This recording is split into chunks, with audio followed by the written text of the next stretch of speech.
ગમે એટલું વજન લાદી દે કોઈ દી બળદ એને ના ન પાડે બે બળદ કે માડી મારા ખેડૂતે મન માનો વિચારી માડી મારા ખેડૂતે મન માનો વિચારી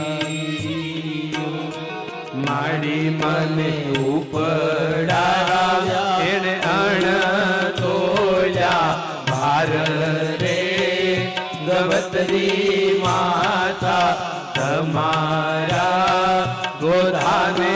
ગઢપણ દોયલા માડી એવા તમારા ગોધાને ગઢપણ દોય અરે માં જન્મો માં ત્યાંથી મોટો છો ત્યાં સુધી એના ઘરના કામ કર્યા હતા શરીરમાં તાકાત હતી ત્યાં સુધી માં મેં કામ કર્યું હવે ગઢપણ આવ્યું માં હું કરું શરીર છે માં હવે હા કામ થાતું નથી ખેડૂત ઊભો કરે તો માં માંડ ઊભો થઈ શકું એમાં દોહરું કેમ લઉં એના ખતરના હળ કેમ આપું માં મને દુઃખ થાય પણ માં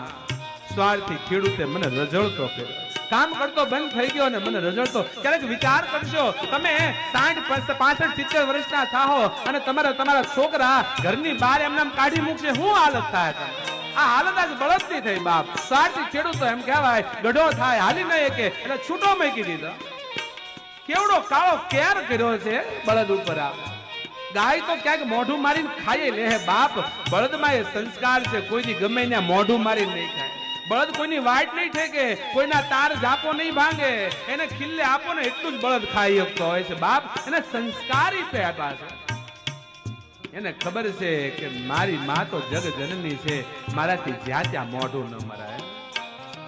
રસ્તે રખડતા જેથી બળદ ને કરી દે ભૂખ્યા તરસ્યા બળદ ટળવળતા હોય રસ્તા ઉપર જોઈ ત્યારે વિચાર આવે આ ખેડૂત સપને સુખ ન બાળે બાપ જે ગઢા થયેલા બળદ ને છોડી દેતા હોય